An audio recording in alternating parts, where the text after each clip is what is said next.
In this video presentation, I'm going to work through a section B question from the past papers, and this relates to 2024 December exam. Now, this question relates to Goodtyme Company, and it primarily deals with the area of throughput accounting, right, which comes from part B of the syllabus, which represents the specialist cost and management accounting techniques. Now, before you attempt this question, I suggest that you read through my notes that I have prepared on this area, or at least watch the videos in which I debriefed this topic.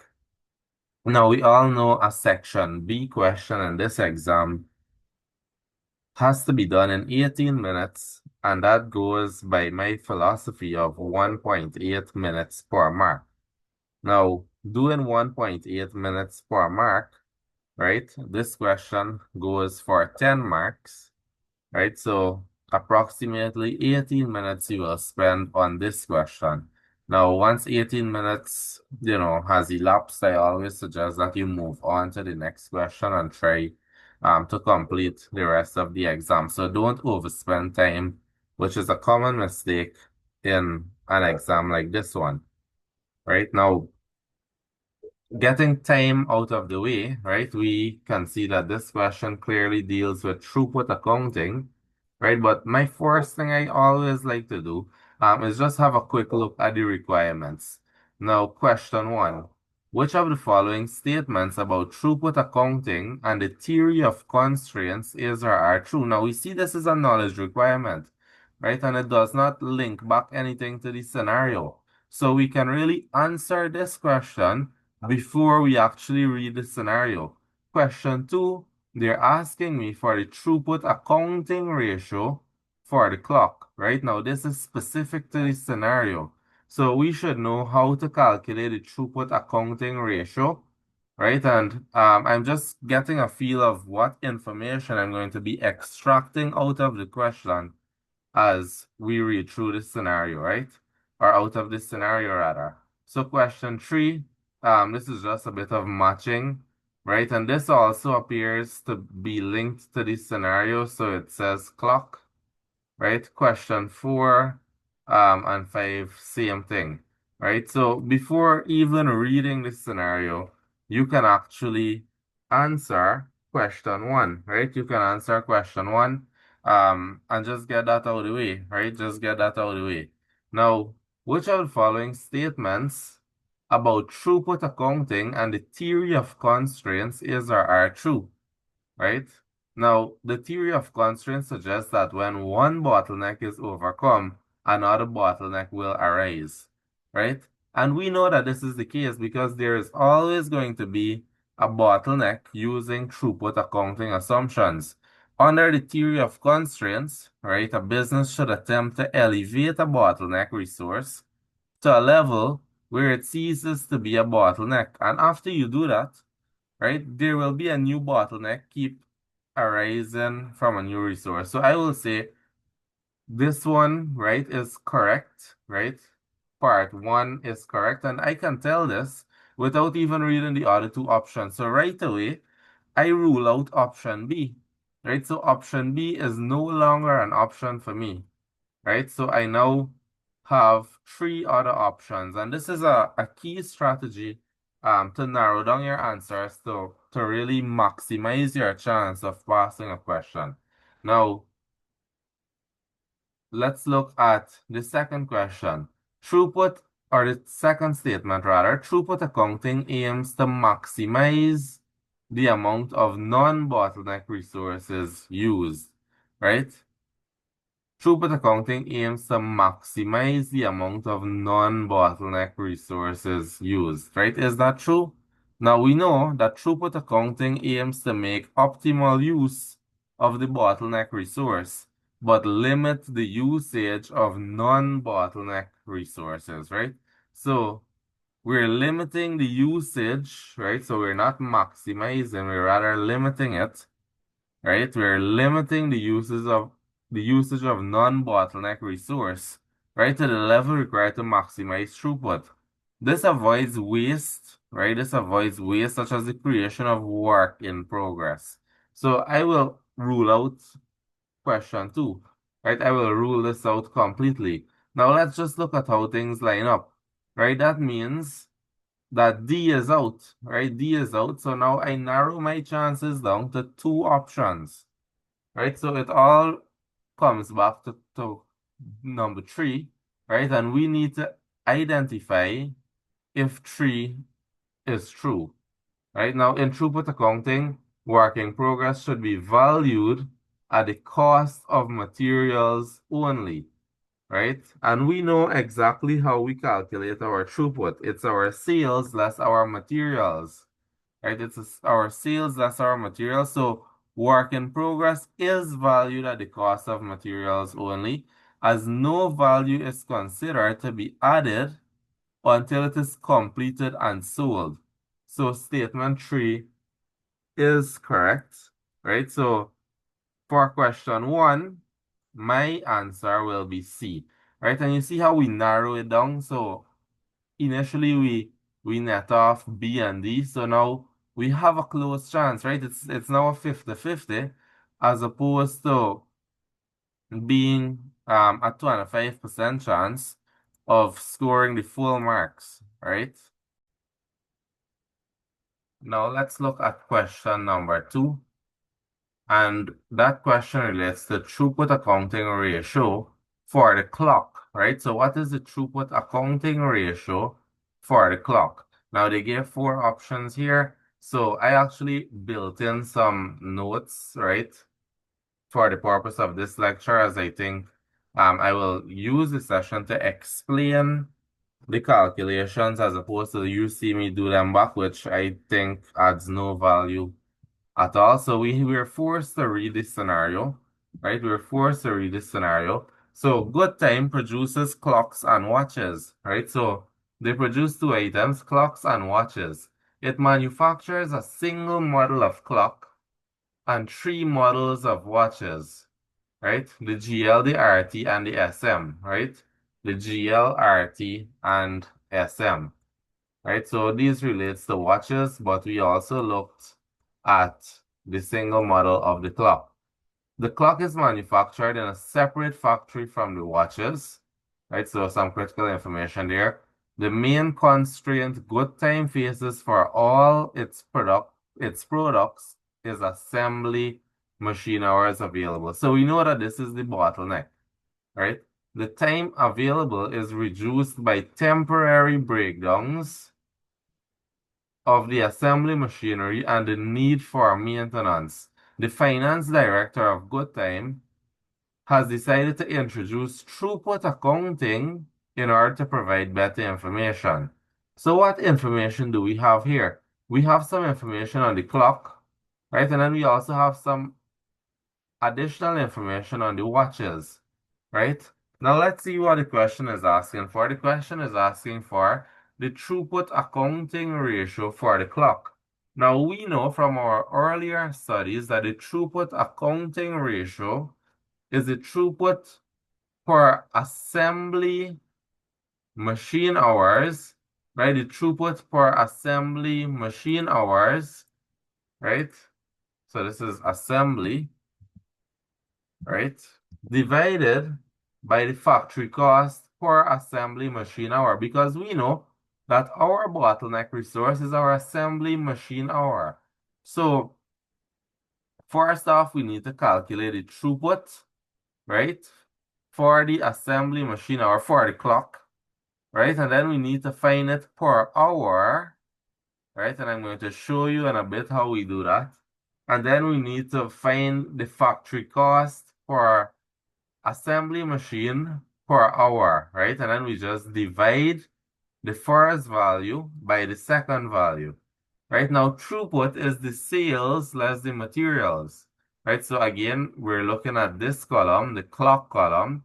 Now the sales is 40 and the materials is 15.5, and we know throughput only considers the material cost. Now, after subtracting this two, right, we get our throughput, right? We get our throughput, which is 24.5. However, we need to find out the throughput per machine hour. Right now, that 24.5 is only for 20 minutes. And we know that 3 sets of 20 minutes make up 1 hour. So that throughput of 24.5, to find out the actual throughput per hour, we need to multiply it by 3, right? So in multiplying that by 3, right, we get 73.5. And now we have to do the same for the factory cost, right? So the factory cost is really the total of all other factory costs. So let's see where that comes from, right? So we have the 6.6 for labor, the 3 for variable overheads, right? And then the fixed overheads of 2.4. So we just add the 3 up, and that is it for 20 minutes. So it's $12. So for the hour, it's going to be 12 by 3, which is 36. Now the throughput accounting ratio is actually that 73.5 divided by the 36, and that gives me 2.04, right? So that means our answer, right? Our answer is actually C, right? Our answer is actually C. And just a note, right? Just a note, any throughput accounting ratio greater than 1, and this can be used as an explanation in a section C question or even in a multiple choice question, that means that we should go ahead because the throughput is greater than the operating costs. In other words, that means that this product is profitable when measuring it through using throughput. So let's now look at question 3, and this deals with some proposed actions that can have an impact on throughput accounting ratio. Now we're asked to identify whether these actions will lead to an increase or a decrease in the throughput accounting ratio. Now improving the effectiveness, right? Improving the effectiveness and efficiency of the maintenance process to increase available machine hours. Now we know that any action that increases the throughput per assembly machine hour, right, which is the first part of the formula, right? Any number, right, or anything rather that increases this number or decreases the factory cost will have an increase, right? Now, if there is an increase in machine hours available, right? If there is an increase in machine hours available, right, then that really means, right, that really means that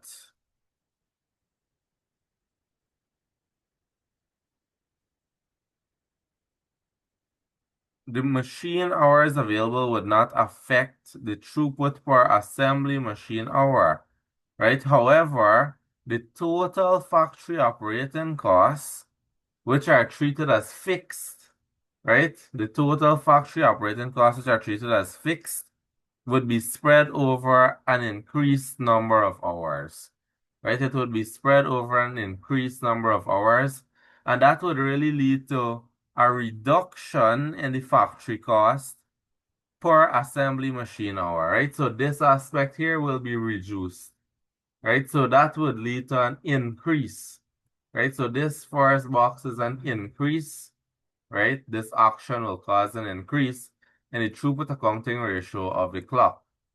Right, now let's look at the second one.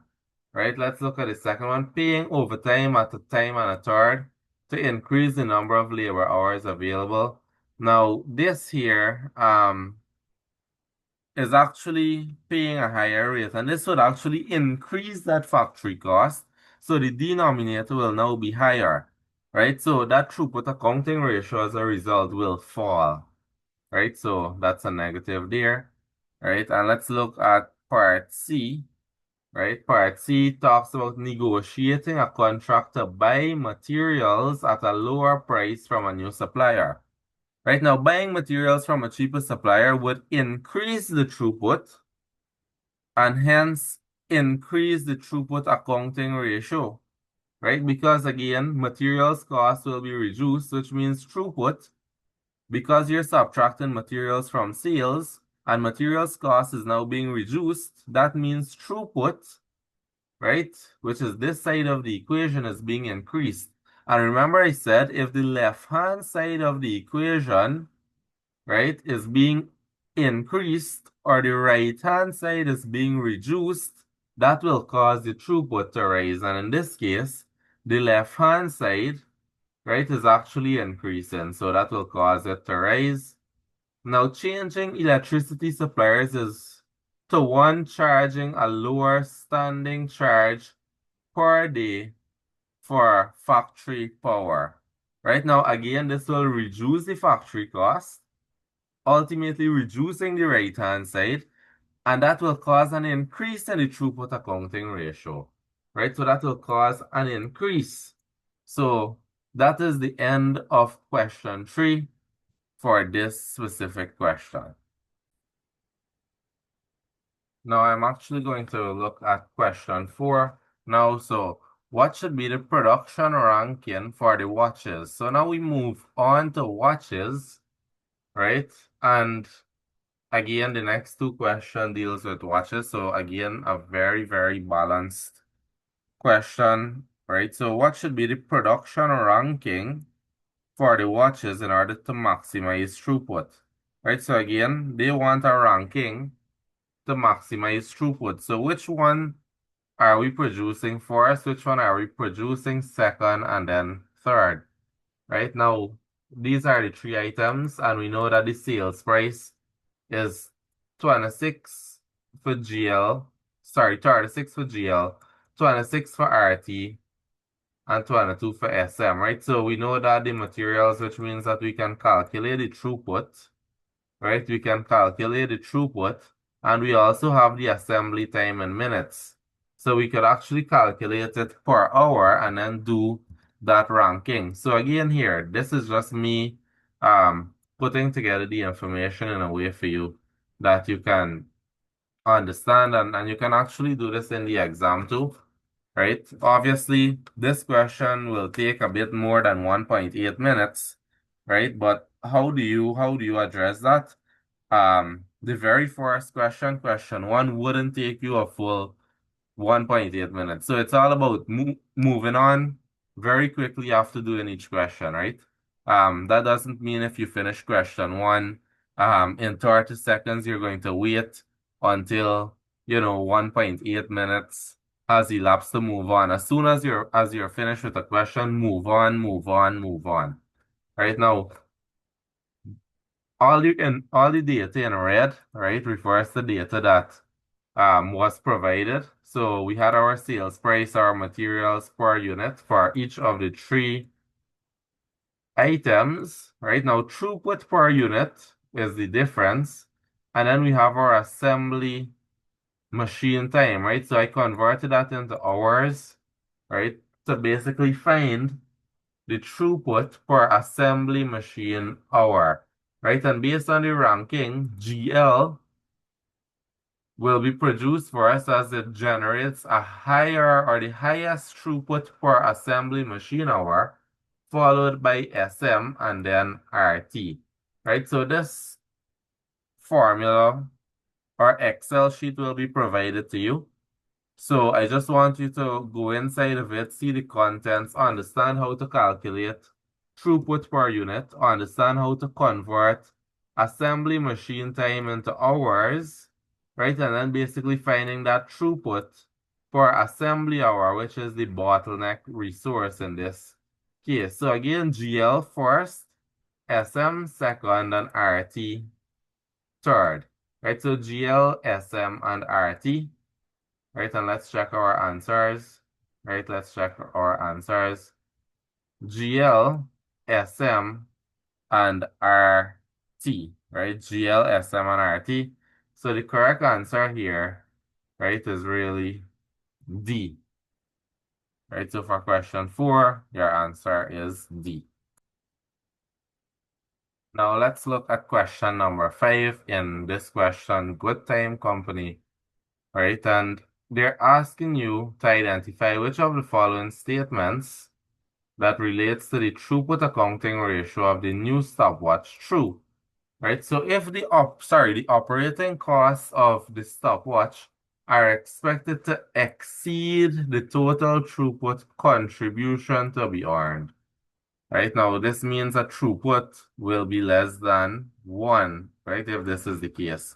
Now, let me just look back at that question, and there is some key information at the bottom. Goodtime is also developing a new stopwatch, right, for competitive water sports and so on. And that throughput accounting ratio is 1.75. So if this new stopwatch has a throughput accounting ratio of 1.75, that actually indicates that the throughput per hour, right, or the throughput contribution is greater than the factory cost per hour or the operating cost. So statement one, right, statement one would be incorrect because it is not expected to exceed the total throughput contribution, right? Now, statement number two, the cost per hour using the throughput accounting calculation included advertising costs. Where did they get this from? Right? This is not stated in the question, and we know that throughput accounting ratio calculation uses total factory cost per hour.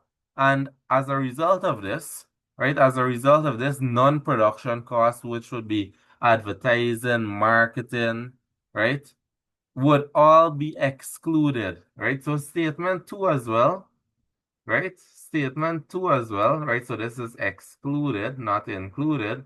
So both of them are incorrect. So my answer here is D, right? My answer here is D. I hope this brings some level of clarity to the area of throughput accounting. And a question like this can easily throw you off in the exam, right? A question like this can ensure you spend, you know, 30 going on to 35 minutes just to do the calculations. But like I said, you need to be fast, you need to be accurate, and you need to do this question over and over again, right? To get that flow going, right? To get that flow going and to build some confidence in calculating the throughput accounting ratio, learning how to identify the easy 2 marks question if one or two, and do them out quickly so that buys you time to actually, you know, spend more time on other difficult questions, right? So I hope that Goodtyme company is clear, and that brings me to an end of this video presentation.